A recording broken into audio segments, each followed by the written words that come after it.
Hello everybody and welcome back. This is Curtis again with Campfire Tales, Cryptids of America. And I want to thank all of you guys for checking out the video, the interview with Annie Mick Cole. It was a very interesting interview. She has lots of stories to tell, and be sure to visit her blog and check her out on Twitter as well. Now, while I have your attention, um, be sure and look down in the description down below and check out the merchandise that we have for sale. And right now we still have 15% off. And the beginning of next month, I'm going to change that. So if you're thinking about ordering something, you might want to get it done as quick as you can so you can take advantage of that discount. My story today has to do with, I suppose you could say, some encounters that I've had many years ago, back in the, I think it was the early 1980s. Yeah, that dates me pretty old, I suppose. But I was a deputy sheriff in a small town called Glen Rose, Texas. Actually, there's, I think, the only town in the whole county, which is Somervell County. A lot of times there would be two of us on patrol until after 11 o'clock, and then from that point on it was the Lone Ranger here doing things on my own. But there was a place that in town that we were often sent to. It was called the Glen Pub. Now this pub is an old hotel, and at the time it was the scene of quite a few unfriendly meetings with people involving knives and fighting and stabbings and such as that. In fact, it's in my whole 30 plus years of law enforcement, it's the only time I actually came close to having to shoot somebody. I just thank God that I never had to. But on with my story.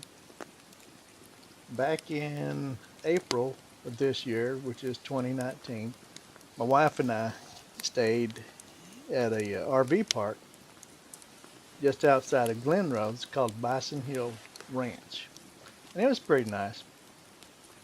The owner, Robbie, and his wife were very friendly, and they reached out to us and even gave me a mug for staying there. If you guys stay there and he doesn't give you a mug, well, I guess you just, you know, didn't get one. So there you go. But anyhow, we went into town, and I told my wife about, this building here, which is now the sign out front just says the Glen Hotel. And I told her about adventures, or told her stories of things that had been going on there, and decided, hey, we'll just go up and see if we can go in and just look around. Well, at this time is when we discovered that it's I can't say abandoned, but it is vacant. And I'm not even sure that I would say vacant or unoccupied. Let's just say it's not in business right now. Because just I don't really believe that any building is ever abandoned, because inside you have the hopes and dreams of the people who built the building, and those who stayed there, and those who walked through the doors. And a lot of times you have the spirits of some who decided not to leave. I did a little research on the building. To tell you the truth, I thought it'd be neat to purchase the building and try to restore it. But during my research, I found an article that was from the Glen Rose Reporter, and it's titled "The Haunting of Glen Hotel." The story was posted to the internet October 27, 2010 at 12:01 a.m. The story and photo by Catherine Jones. No relation. She's a managing editor at the time. So I found a phone number for the Glen Rose reporter and called trying to find Catherine Jones, to see if I could locate the owners of the building, maybe see if they had some stories they would like to share, or um, maybe just let me go in and see what I could experience. So I reached out to the paper and they gave me some information. Then I reached out to um, a lady with the city of Glen Rose, excuse me, who gave me more information and told me that the owner of the building was a lady by the name of Sandy Albro, and that her close friend could be found at one of the local shops there on the square. So I went there looking for the owner, and she was not there. So I left a business card and just, this is what I would like to do. Never heard anything back. Even reached out on Facebook, left messages, and never heard anything back. And it's quite a shame because I would really, really like to go in there and just look around. But didn't happen. So I'm going to continue now with the article written by Catherine Jones. There are strange things happening in room 19 of the Glen Hotel. One guest claimed that she awoke in the middle of the night to see a woman standing at the foot of her bed, staring at her. When she turned the light on, the visitor vanished. Other guests reported hanging clothes in the closet, and when they would leave the room and return, they would find their clothes on the floor, or odd changes in temperatures from hot to cold. So many unexplained events have taken place that the Society Paranormal Investigators Network, or SPIN, visited the hotel in August of 2008. An all-night investigation was conducted. They placed electronic voice recorders throughout the hotel and set up video recording equipment in room 19. The video recorder's batteries would not stay charged, and they got no visible images. But the investigators said that pants they hung on hangers in the closet had been altered. They also claimed that they detected extreme changes in temperatures and asked, "Are you a man or a woman?" When they went back and reviewed the recording, they claimed to hear a whispered voice saying, "I am a man." The investigators also asked for a sign of presence. A flashlight on the other side of the room fell over and began clicking. So my conclusion is that we either have more than one non-paying guest, since the reports of room 19 all involve a woman, or that we have a cross-dressing ghost, said Shoni Albro. She and her husband have owned the hotel since 2004. From the outside during the day, the Glen Hotel doesn't look particularly creepy.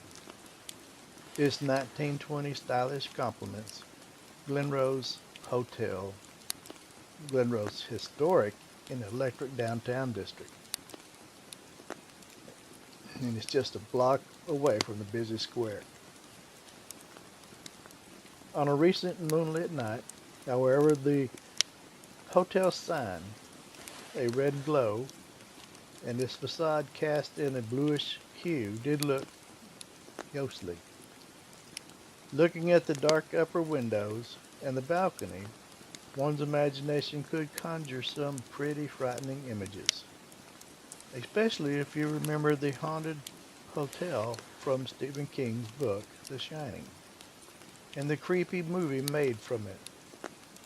The Glen Hotel, however, would be about the size of a cabin compared to the sprawling Stanley Hotel overlooking Estes Park, Colorado.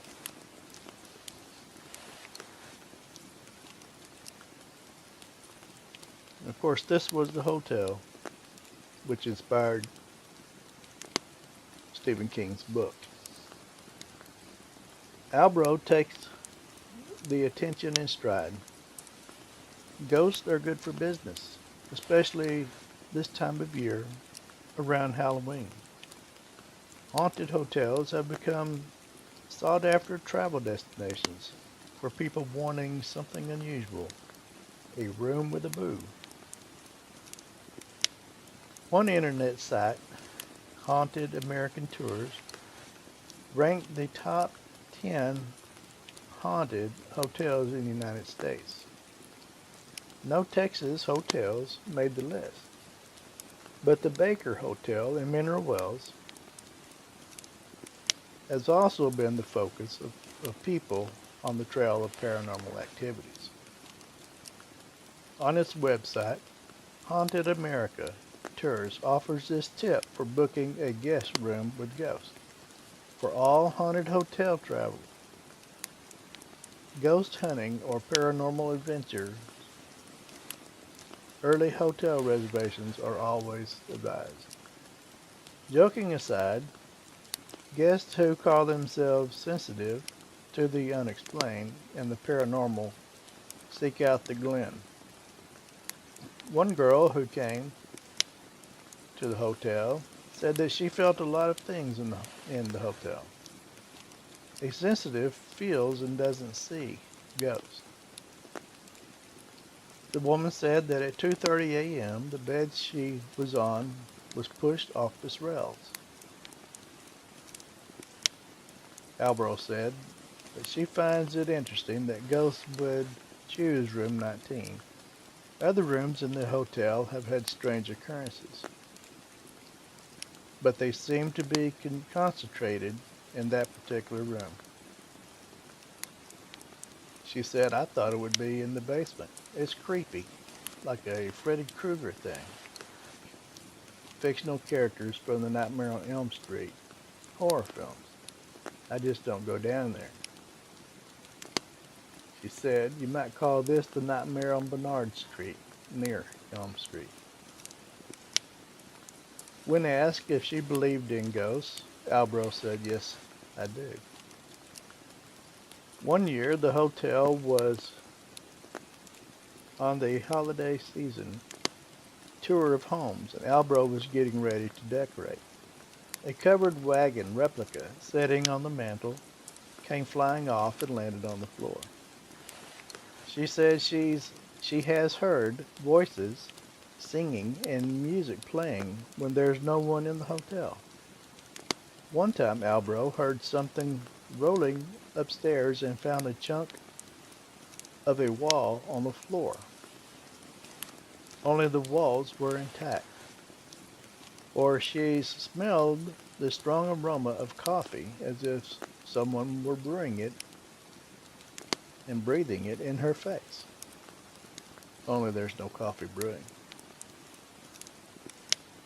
Albro says, "My husband says it's just my imagination." If the hotel is indeed haunted, Albro thinks the ghosts are not bad ones. A woman did once live in room 19 years ago. I figure she's still there. I just wish she'd just dust a little more often. A room with a boo. Top 10 places to stay scared. These hotels are ones who have been reported to be haunted, and there's a list of 10 here. One would be the Provincial Hotel in New Orleans, Hotel del Colorado near San Diego, and of course the Stanley Hotel, Le Pavilion Hotel in New Orleans, Heathman Hotel in Portland, Oregon, Carolina Inn, Chapel Hill, North Carolina, Sagamore Hotel, Bolton Landing, New York. One of my favorite, the Crescent Hotel, Eureka Springs, Arkansas. Then there's Ramada Plaza Hotel in Fond du Lac, Wisconsin. And I know I didn't say that right. The Queen Mary Hotel, Long Beach, California. Source cited is Haunted American Tours. A little history of the Glen Hotel is that back in the 1920s, it was used as a boarding house for young ladies whose husbands were off to war. And lots of ladies stayed there. And I thought I would put that in just to clear up that there was where she said that a woman had lived in room 19. Can't be for sure, but I'm supposing that it was probably one of these young ladies waiting on her husband to return. Who knows? She may have to wait there for eternity. Thanks again, guys. God bless and have a great evening.